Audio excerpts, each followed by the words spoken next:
ಎಲ್ರಿಗೂ ನಮಸ್ತೆ. ನಾನಿವತ್ತೊಂದು ಸಂಕ್ರಾಂತಿ ಸ್ಪೆಷಲ್ಲು ಮಾಲ್ದಿ ಮಾಡ್ತಾಯಿದ್ದೀನಿ. ಕಡಲೆಬೇಳೆ ಉಪಯೋಗಿಸಿಬಿಟ್ಟು ಗೋಧಿಯಲ್ಲೂ ಮಾಡ್ತಾರೆ, ಆಮೇಲೆ ಸಜ್ಜೆಯಲ್ಲೂ ಮಾಡ್ತಾರೆ. ಕಡಲೆಬೇಳೆದು ತುಂಬ ಟೇಸ್ಟ್ ಆಗುತ್ತೆ. ಇದೊಂಥರ ಡಿಫ್ರೆಂಟ್ ಟೇಸ್ಟು. ನಮ್ಮಲ್ಲೆಲ್ಲ ದೊಡ್ಡ ಹಬ್ಬಗಳಲ್ಲೆಲ್ಲ ಮೊದಲೇ ಮಾಡಿ ಇಟ್ಕೊಂಡ್ಬಿಡ್ತೀವಿ, ಬಂದವರಿಗೆಲ್ಲ ಸ್ವಲ್ಪ ಕಳ್ಸೋಕ್ಕೆ ಎಲ್ಲ ಊಟಕ್ಕೆಲ್ಲ ಆಗುತ್ತೆ ಅಂತ. ಹಾಗಾಗಿ ಇಲ್ಲಿ ನಾನು 250 ಗ್ರಾಮು ಕಡಲೆಬೇಳೆ ತೊಗೊಂಡಿದ್ದೀನಿ. ಇಲ್ಲಿ ಒಂದು 100 ಗ್ರಾಮ್ ಕಡಲೆ ಇದೆ. ಕಡಲೆನೂ ಪುಡಿ ಮಾಡಿ ಹಾಕ್ತಾಯಿದ್ದೀನಿ. ಅದಕ್ಕೆ ಇಲ್ಲಿ ಸ್ವಲ್ಪ ಡ್ರೈ ಫ್ರೂಟ್ಸು, ಆಮೇಲೆ ಗಸಗಸೆ ಇದ್ದರೆ ಇನ್ನು ಒಳ್ಳೆಯದು. ಆಮೇಲೆ ಇಲ್ಲಿ ಒಣ ಕೊಬ್ಬರಿ ಸ್ವಲ್ಪ ಒಣ ಕೊಬ್ಬರಿ ಅಷ್ಟು ನನಗೆ ಏನಿಲ್ಲ, ಎಷ್ಟು ಹಾಕಿದ್ರೂ ನಡೆಯುತ್ತೆ. ಈ ಒಂದು ಚಳಿ ವಾತಾವರಣಕ್ಕೆ ಒಂದು ಬಟ್ಲು ಕೊಬ್ಬರಿ ಇದೆ. ಇಲ್ಲಿ 400 ಗ್ರಾಮ್ ಬೆಲ್ಲ ಇದೆ. ಇಷ್ಟಕ್ಕೆ 350ರಿಂದ 300 ಗ್ರಾಮ್ ಬೇಕಾಗುತ್ತೆ. ನಾನು 350ರಿಂದ 400 ಗ್ರಾಮ್ ಬೆಲ್ಲ ತುರಿದಿಟ್ಕೊಂಡಿದ್ದೀನಿ. ಇವಾಗ ಈ ಕಡಲೆಬೇಳೆ ಹಾಕ್ಕೊಂಬಿಟ್ಟು ಮೀಡಿಯಮ್ ನೀರಿನಲ್ಲಿ ಹುರಿಯೋಣ. ಇದಕ್ಕೆ ಸ್ವಲ್ಪ ಗೋಧಿ ಇದ್ರೂ ಹುರಿದು ಹಾಕ್ಕೋಬೋದು. ಇದು ಬರೀ ಕಡಲೆಬೇಳೆದೇ ಮಾಲ್ದಿ, ಹಂಗಾಗಿ ಬರೀ ಕಡಲೆಬೇಳೆ ಹಾಕ್ತಾಯಿದ್ದೀನಿ. ಮೀಡಿಯಮ್ ಊರಿನಲ್ಲಿ ಹುರಿಯೋಣ. ಇವಾಗ ಈ ಲೆವೆಲಿಗೆ ಹುರಿದಿದ್ದೆ ಸಾಕು, ತುಂಬ ರೋಸ್ಟ್ ಮಾಡೋದು ಬೇಡ. ಸಾಕು, ಗ್ಯಾಸ್ ಆಫ್ ಮಾಡಿಬಿಟ್ಟು ತಣ್ಣಗಾಗಕ್ಕೆ ಬಿಟ್ಬಿಡೋಣ. ಇದು ತಣ್ಣಗಾಗಿದೆ, ತುಂಬ ಏನು ತಣ್ಣಗಾಗಿಲ್ಲ. ಸ್ವಲ್ಪ ಬಿಸಿ ಇದ್ದರೆ ಬೇಗನೆ ಬೇಕಾಗುತ್ತೆ. ಹಾಗಾಗಿ ಇಲ್ಲಿ ಇವಾಗ ಪುಡಿ ಮಾಡ್ಕೊಂಬಿಡೋಣ. ಇದನ್ನು ಪುಡಿ ಮಾಡಿದ್ದೀನಿ ನೈಸಾಗೇ. ಒಂದು ಸಲ ಜರಡಿ ಇಟ್ಕೊಂಡ್ಬಿಡೋಣ. ಇನ್ನು ನುಚ್ಚು ಥರ ಉಳಿದಿರುತ್ತೆ, ಹಾಗಾಗಿ ಇಲ್ಲಿ ಜರಡಿ ಇಟ್ಕೊಂಡ್ಬಿಡೋಣ. ಇದನ್ನು ಜರಡಿ ಹಿಡ್ದಿದ್ದೀನಿ. ಇಷ್ಟು ರವೆ ಥರ ಬಂದಿದೆ. ಇದನ್ನು ಇನ್ನೊಂದು ಸಲ ಇನ್ನೊಂದೆರಡು ರೌಂಡ್ ಹಾಕ್ಸ್ಕೊಂಡು ಜರಡಿ ಇಟ್ಕೊಂಡ್ಬಿಡೋಣ. ಇದನ್ನು ಮಿಕ್ಸಿ ಮಾಡಿದ್ದೀನಿ, ಇದನ್ನು ಜರಡಿ ಇಟ್ಕೊಂಡ್ಬಿಡೋಣ. 100 ಗ್ರಾಮ್ ಕಡಲೆ ಇದೆ, ಇದನ್ನು ಪುಡಿ ಮಾಡಿ. ಇದು ತುಂಬ ಟೇಸ್ಟ್ ಕೊಡುತ್ತೆ. ಸ್ವಲ್ಪ ಮೇಲೆ ಹಾಕೋಕ್ಕೆ ಸ್ವಲ್ಪ ಹಾಗೇನೆ ಹಿಡಿದು ಹಾಕಿದ್ರೆ ಬರುತ್ತೆ, ಹಂಗಾಗಿ ಉಳಿಸ್ತಾ ಇದ್ದೀನಿ. ಇದನ್ನು ನೈಸಾಗಿ ಪುಡಿ ಮಾಡ್ಕೊಂಬಿಡೋಣ.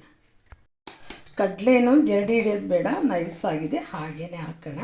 ಹಾಕಿಬಿಟ್ಟು ಸ್ವಲ್ಪ ಉಪ್ಪು ಹಾಕೋಣ. ಕಡಲೆ ಸ್ವಲ್ಪ ಆಪ್ಷನಲ್ಲು, ಬೇಕಂದರೆ ಹಾಕ್ಕೋಬೋದು, ಬೇಡ ಅಂದರೆ ಸ್ಕಿಪ್ ಮಾಡ್ಬೋದು. ಟೇಸ್ಟ್ ಬರುತ್ತೆ ಅಂತ ನಾನು ಹಾಕಿದ್ದೀನಿ. ಕಡಲೆ ಹಾಕ್ದಂಗೂ ಮಾಡ್ತಾರೆ, ನಾನು ಸ್ವಲ್ಪ ಕಡಲೆ ಟೇಸ್ಟ್ ಬರಲಿ ಅಂತ ಮಿಕ್ಸ್ ಮಾಡಿದ್ದೀನಿ. ಇವಾಗ ಉಪ್ಪು ಹಾಕ್ಬಿಟ್ಟು ಎಲ್ಲ ಕ್ಲೀನಾಗಿ ಮಿಕ್ಸ್ ಮಾಡಿಬಿಟ್ಟು ಕಲಸೋಣ. ಸ್ವಲ್ಪನೇ ನೀರು ಸೇರಿಸ್ಕೊಂಬಿಟ್ಟು ಚಪಾತಿ ಹಿಟ್ಟಿನ ಅದಕ್ಕೆ ಕಲಸ್ಕೊಂಬಿಡೋಣ.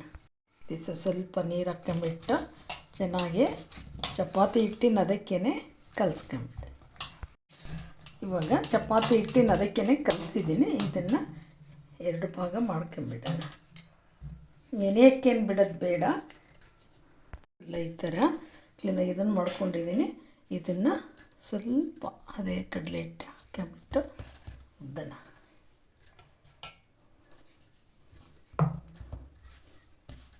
ಸ್ವಲ್ಪ ಅಗರಾಗೇ ಉದ್ದನ. ಇದೇನು ಬೆಂದಿಟ್ಟಲ್ವಲ್ಲ, ಹಾಗಾಗಿ ಉದ್ದನ. ಅದು ಸ್ವಲ್ಪ ಇದಾಗುತ್ತೆ, ಹಸಿ ಹಿಟ್ಟೆ ಅಲ್ವ, ಬೆಂದದ್ದೆಲ್ಲ. ಸ್ವಲ್ಪ ಈ ಥರ ದಪ್ಪನೇ ಉದ್ಕೊಳ್ಳೋಣ. ಇದೆ, ಇವಾಗ ಉದ್ದಿದ್ದೀನಿ, ಸಾಕು. ತುಂಬ ತೆಳ್ಳಗಲ್ಲ, ಕರೆಕ್ಟಾಗಿ ಬಂದಿದೆ ಇದು. ಇವಾಗ ಒಲೆ ಮೇಲೆ ಇವಾಗ ಸ್ವಲ್ಪ ಈ ಥರ ಉದ್ದಿದ ಮೇಲೆ ತಟ್ಟಿದ್ದೀನಿ, ದಪ್ಪನೇ ಇದೆ. ಇವಾಗ ಒಲೆ ಮೇಲೆ ಹಂಚಿಟ್ಟಿದ್ದೆ, ಇದಕ್ಕೆ ತುಪ್ಪ ಹಾಕೋಣ. ಇದಕ್ಕೇನು ಎಣ್ಣೆ ಹಾಕೋಂಗಿಲ್ಲ, ತುಪ್ಪನೇ ಹಾಕಬೇಕು. ತುಪ್ಪ ಹಾಕಿದ್ದೀನಿ. ಇವಾಗ ಇದನ್ನು ಹಾಕೋಣ. ಮೇಲೂ ತುಪ್ಪ ಹಾಕೋಣ. ತುಪ್ಪದಲ್ಲೇ ಬೇಯಿಸ್ಬೇಕು. ಇದಕ್ಕೇನು ಎಣ್ಣೆ ಅದೇನು ಹಾಕೋಂಗಿಲ್ಲ, ತುಪ್ಪನೇ ಹಾಕಿ ಬೇಯಿಸ್ಬೇಕು. ಒಂದು ಸೈಡು ನಮಗೆ ಸ್ವಲ್ಪ ಬೇಯಲಿ. ಇವಾಗ ಟರ್ನ್ ಮಾಡೋಣ. ಟರ್ನ್ ಮಾಡಿ ಇನ್ನೊಂದು ಸೈಡನ್ನು ಬೇಯಿಸೋಣ. ಹೆಂಗಾರು ಕಟ್ಟಾದರೆ ಏನಾಗಲ್ಲ, ಮತ್ತು ನಾವು ನೆಕ್ಸ್ಟ್ ಇದನ್ನು ಕಟ್ ಮಾಡಲೇಬೇಕು. ಇನ್ನೊಂದು ಸೈಡು ಬೇಯಲಿ. ಇವಾಗ ಇನ್ನೊಂದು ಸಲ ಟರ್ನ್ ಮಾಡೋಕ್ಕೆ ಹೋದೆ, ಆವಾಗ ಕಟ್ಟಾಯಿತು. ಈಗ ಕಟ್ಟಾದರೆ ಏನಾಗಲ್ಲ, ಮತ್ತು ನಾವು ನೆಕ್ಸ್ಟ್ ಇವಾಗ ಕಟ್ ಮಾಡೋದನ್ನೇ ಪ್ಲೇಟಿಗೆ ಹಾಕ್ಕೊಂಬಿಡೋಣ. ಇವಾಗ ಇದನ್ನು ಬಿಸಿ ಇದ್ದಾಗಲೇ ಈ ಥರ ಎಲ್ಲ ಪುಡಿ ಮಾಡೋಣ. ಸ್ವಲ್ಪ ತಣ್ಣಗಾದ್ಮೇಲೆ ಮಾಡ್ಬೋದು. ಇದನ್ನೆಲ್ಲ ಪುಡಿ ಮಾಡ್ಕೊಂಡಿದ್ದೀನಿ. ಇನ್ನೊಂದನ್ನು ಉದ್ದಿ ಬೇಯಿಸ್ಕೊಳ್ಳೋಣ.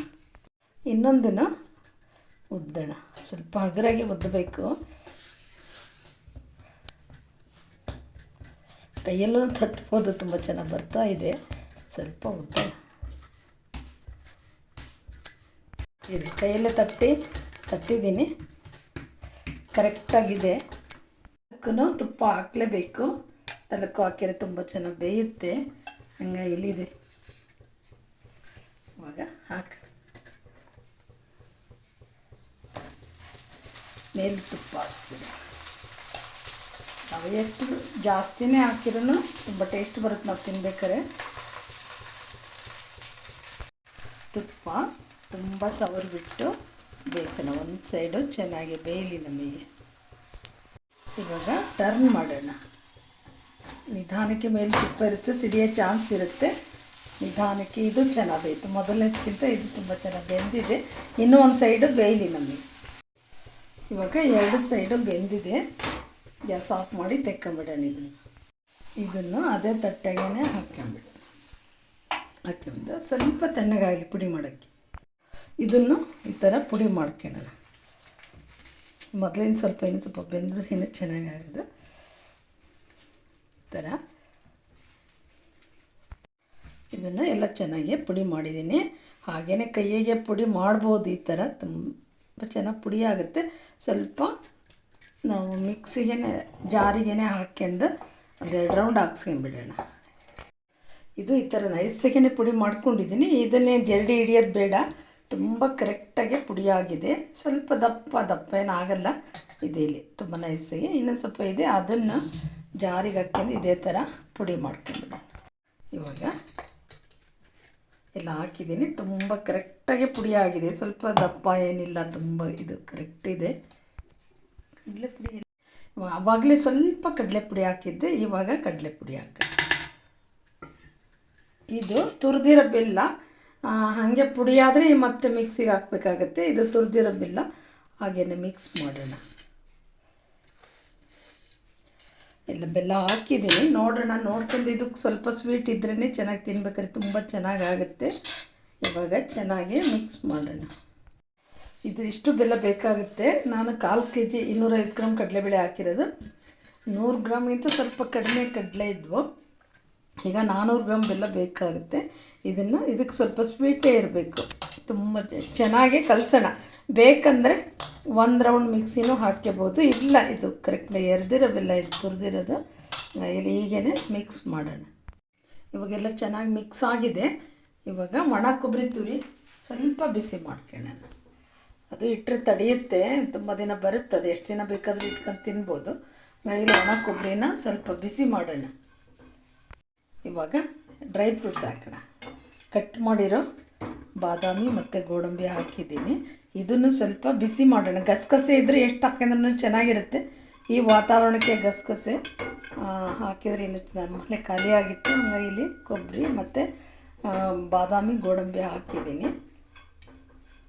ಇದಕ್ಕೇ ಸೋಂಪು ಹಾಕ್ಕೊಂಬಿಡೋಣ. ತಿನ್ಬೇಕಾದ್ರೆ ಒಂದು ಸೋಂಪು ಸಿಕ್ಕರೆ ತುಂಬ ಚೆನ್ನಾಗಾಗುತ್ತೆ ಸ್ವೀಟಿಗೆ. ಇದನ್ನು ಸ್ವಲ್ಪ ಬಿಸಿ ಮಾಡೋಣ. ಎಲ್ಲ ಬಿಸಿಯಾಗಿದೆ, ಗ್ಯಾಸ್ ಆಫ್ ಮಾಡಿಬಿಟ್ಟು ಇದಕ್ಕೇ ಹಾಕ್ಬಿಡೋಣ. ಹಾಕ್ಬಿಟ್ಟು ಚೆನ್ನಾಗಿ ಮಿಕ್ಸ್ ಮಾಡೋಣ. ಸ್ವಲ್ಪ ಕಡಲೆನೂ ಹಾಕ್ಬಿಟ್ಟು, ಕಡಲೆನೂ ಅಷ್ಟೇ ಬಾಯಲ್ಲಿ ಸಿಕ್ಕಾಗ ತುಂಬ ಚೆನ್ನಾಗಾಗುತ್ತೆ. ಎಲ್ಲ ಚೆನ್ನಾಗಿ ಮಿಕ್ಸ್ ಮಾಡೋಣ.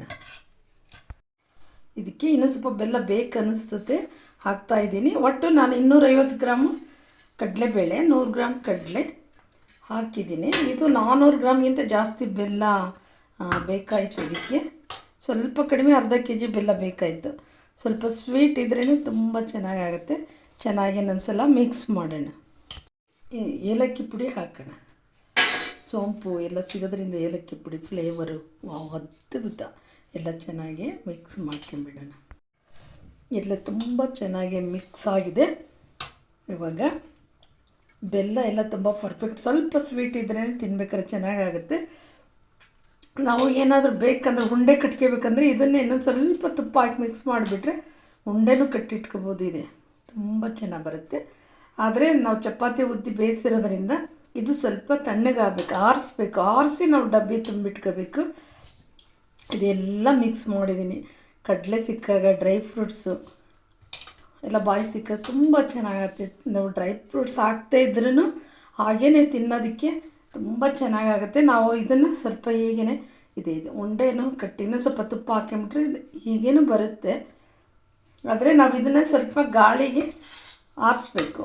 ಏಕೆಂದರೆ ತುಪ್ಪ ಬೇಯಿಸಿದ್ವಲ್ಲ ಚಪಾತಿನ ಸ್ವಲ್ಪ ತಣ್ಣಗಾಗಿಬಿಟ್ಟು ಬಾಕ್ಸಿಗೆ ಹಾಕ್ಕೊಂಬಿಟ್ರೆ ನಾವು ಎಷ್ಟು ದಿನ ಇಟ್ಕೊಂಡು ತಿನ್ಬೋದು.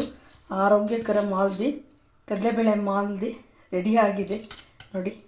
ಒಂದು ಸಲ ಮಾಡ್ಕೊಂಡು ನೋಡಿ, ತುಂಬ ಅದ್ಭುತ ಟೇಸ್ಟು, ಆರೋಗ್ಯಕ್ಕೂ ತುಂಬ ಒಳ್ಳೆಯದು. ಈ ವಿಡಿಯೋ ಇಷ್ಟ ಆದರೆ ಲೈಕ್ ಮಾಡಿ, ಕಮೆಂಟ್ಸ್ ಕೊಡಿ, ಶೇರ್ ಮಾಡಿ, ಸಬ್ಸ್ಕ್ರೈಬ್ ಆಗಿ.